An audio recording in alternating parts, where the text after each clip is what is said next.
ನಮಸ್ಕಾರ ಎಲ್ಲರಿಗೂ.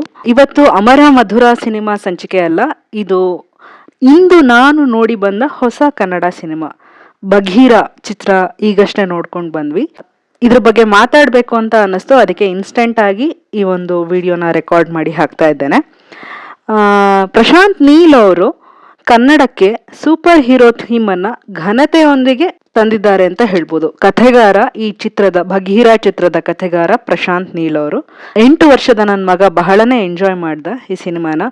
Super hero ಅಂತಂದ್ರೆ ನಿಮ್ಗೆಲ್ಲ ಗೊತ್ತಿರ್ಬೋದು, Batman, spider man, super man, ಅದೆಲ್ಲ ಏನ್ ಹೇಳ್ತೀರಾ. ಆ ಒಂದು ಇಂಗ್ಲಿಷ್ ಸಿನಿಮಾಗಳಲ್ಲಿ ನಾವು ನೋಡುವಂಥ ಥೀಮ್ನ ಕನ್ನಡಕ್ಕೆ ಅಷ್ಟು ಸೊಗಸಾಗಿ ಕಥೆಯನ್ನ ಮಾಡಿದ್ದಾರೆ ಅಂತ ಹೇಳಬಹುದು. ನನಗೆ ಹೇಳಬೇಕು ಅಂದರೆ KGF ಚಿತ್ರಕ್ಕಿಂತ ಬಘೀರ ಚಿತ್ರ ಇಷ್ಟ ಆಯಿತು. ಏಕೆಂದರೆ ಕಥಾ ಹಂದರದ ದೃಷ್ಟಿಯಿಂದ ಬಘೀರ ಚಿತ್ರದ ಕಥೆ ಅಷ್ಟು ಗಟ್ಟಿಯಾಗಿದೆ. KGF ಚಿತ್ರದಲ್ಲಿ 2 ದೊಡ್ಡ ಚಾಪ್ಟರ್ಗಳನ್ನ ಮಾಡಿ ಅದರಲ್ಲಿ ಹೇಳಕ್ಕಾಗದೇ ಇರೋಂಥ ವಿಷಯಗಳನ್ನೆಲ್ಲ 7 ಚಾಪ್ಟರ್ಗಳ ಮುಖಾಂತರ ಬಘೀರ ಚಿತ್ರದಲ್ಲಿ ಕಥೆಗಾರ ಹೇಳಿದ್ದಾರೆ ಅಂತ ಹೇಳಬಹುದು. ಚಿತ್ರಕಥೆ ಅಷ್ಟು ಚೆನ್ನಾಗಿದೆ. ಡಾಕ್ಟರ್ ಸೂರಿ ಅವರು ನಿರ್ದೇಶನ ಮಾಡಿರೋದು ಈ ಚಿತ್ರವನ್ನ. ಅವರ ಕೈಚಳಕ ಎದ್ದು ಕಾಣುತ್ತೆ. 8ನೇ ಚಾಪ್ಟರ್ ಒಂದಿದೆ, I am not done yet ಅಂತ, ಸೀಕ್ವೆಲ್ನ ಸುಳಿವು ಸಹ ನೀಡುತ್ತೆ.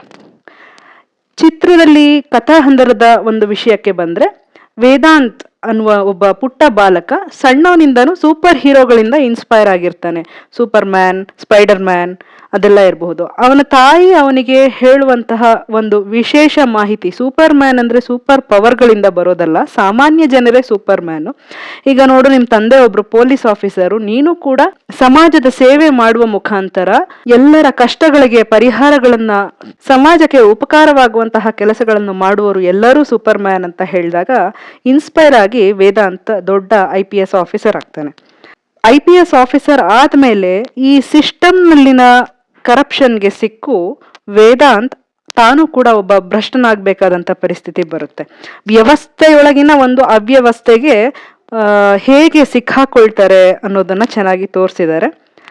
ಈ ಥರ ಆದಮೇಲೆ ಅವನ ಕಾನ್ಸೆಪ್ಟ್ ಏನು, ಎಲ್ಲ ಕಷ್ಟದಲ್ಲಿರೋರಿಗೆ ನಾನು ಪರಿಹಾರನ ಕೊಡಬೇಕು ಅಂದ್ರೆ ಮೇನ್ ಥೀಮ್ ಏನು, ದುಷ್ಟ ಶಿಕ್ಷೆ ಹಾಗೂ ಶಿಷ್ಟ ರಕ್ಷಣೆ. ಭ್ರಷ್ಟಾಚಾರದ ಅವ್ಯವಸ್ಥೆಯೊಳಗೆ ಸಿಲುಕಿ ನಲುಗಿ ಹೋಗುವಂತಹ ವೇದಾಂತ ತನ್ನ ಮೂಲ ಸಿದ್ಧಾಂತವಾದ ದುಷ್ಟ ಶಿಕ್ಷೆ ಹಾಗೂ ಶಿಷ್ಟ ರಕ್ಷಣೆಯನ್ನ ಮುಂದುವರಿಸೋದಕ್ಕಾಗತ್ತಾ? ಹೇಗೆ ಮುಂದುವರಿಸ್ತಾನೆ? ಇದೇ ಈ ಚಿತ್ರದ ತಿರುಳು ಹಾಗೂ ತಿರುವು. ಖಂಡಿತ ಇದನ್ನ ನಿಮ್ಮ ಹತ್ತಿರದ ಚಿತ್ರಮಂದಿರಗಳಲ್ಲಿ ಹೋಗಿ ನೋಡಿ. ಅಭಿನಯದ ವಿಷಯದಲ್ಲಿ ಹೇಳಿದ್ರೆ ಎಲ್ಲರೂ ಕೂಡ ಸ್ಕೋರ್ ಮಾಡ್ತಾರೆ. ಶ್ರೀಮುರಳಿ, ರುಕ್ಮಿಣಿ ವಸಂತ್, ಅಚ್ಯುತ್ ಕುಮಾರ್, ಪ್ರಕಾಶ್ ರಾಜ್, ರಂಗಾಯಣ ರಘು, ಗರುಡ ರಾಮ್ ಎಲ್ಲರೂ ಕೂಡ ಅವರವರ ಪಾತ್ರಗಳಿಗೆ ನ್ಯಾಯ ಒದಗಿಸಿದ್ದಾರೆ ಅಂತ ಹೇಳ್ಬಹುದು. ವಿಶೇಷವಾಗಿ 1-2 ದೃಶ್ಯಗಳಲ್ಲಿ ಮಾತ್ರ ಕಾಣಿಸ್ಕೊಳ್ಳೋ ಸುಧಾರಾಣಿ ಕೂಡ ನೆನಪಲ್ಲಿ ಉಳಿತಾರೆ. ಯಾವ ಪಾತ್ರದ ಸಂಭಾಷಣೆ ಕೂಡ ಎಲ್ಲೂ ಅತಿರೇಕ ಅಂತ ಅನಿಸೋಲ್ಲ, ಕಡಿಮೆ ಆಯ್ತೇನೋ ಅಂತಾನೂ ಅನಿಸೋಲ್ಲ, ಅಷ್ಟು ಹದವಾಗಿದೆ. ಅಜನೀಶ್ ಲೋಕನಾಥ್ ಅವ್ರದ್ದು ಹಿನ್ನೆಲೆ ಸಂಗೀತ ಬಹಳ ಅದ್ಭುತವಾಗಿದೆ, ಅಬ್ಬರ ಏನೂ ಇಲ್ಲ. ಹಾಡುಗಳು ನನಗೆ ಅಷ್ಟು ನೆನಪಲ್ಲಿ ಉಳಿಲಿಲ್ಲ, ಆದರೆ ಇದು ಚಿತ್ರದ ಮೈನಸ್ ಅಲ್ಲ, ಯಾಕೆಂದ್ರೆ ಕಥಾ ಹಂದರ ಅಷ್ಟು ಗಟ್ಟಿಯಾಗಿದೆ. ಒಂದು ಪುಟಾಣಿ ಹುಡುಗಿ ಹಾಡುವಂತಹ ಶಿವಸ್ತೋತ್ರ, ಈ ಸ್ತೋತ್ರವನ್ನ ಸಿನಿಮಾಗೆ ಅಂತಾನೆ ರಚನೆ ಮಾಡಿಸಿದ್ದಾರೆ. ಇದು ಯಾವಾಗ್ಲೂ ಕಿವಿಯಲ್ಲಿ ಗುನುಕ್ತಾ ಇರುತ್ತೆ. ಚಿತ್ರಮಂದಿರದಿಂದ ಆಚೆ ಬಂದ್ರು ಈ ಶಿವಸ್ತೋತ್ರ ಗುನುಕ್ತಾ ಇರುತ್ತೆ. ತಪ್ಪದೆ ನಿಮ್ಮ ಹತ್ತಿರದ ಚಿತ್ರಮಂದಿರಗಳಲ್ಲಿ ಖಂಡಿತ ಹೋಗಿ ನೋಡಿ ಬಘೀರ ಸಿನಿಮಾ. ಈಗಾಗಲೇ 15 ದಿನ ಆಗಿದೆ ರಿಲೀಸ್ ಆಗಿ. ನಾನು ನೋಡಿದ್ದೆ ತಡವಾಯ್ತು. ಸೂಪರ್ ಹೀರೋ ಥೀಮ್ನ ಮಕ್ಕಳು ಎಂಜಾಯ್ ಮಾಡೋದ್ರಿಂದ ನಿಮ್ಮ ಮಕ್ಕಳನ್ನು ಸಹ ವೀಕೆಂಡ್ನಲ್ಲಿ ಈ ಚಿತ್ರಕ್ಕೆ ಕರ್ಕೊಂಡು ಹೋಗ್ಬೋದು. ನಮಸ್ಕಾರ.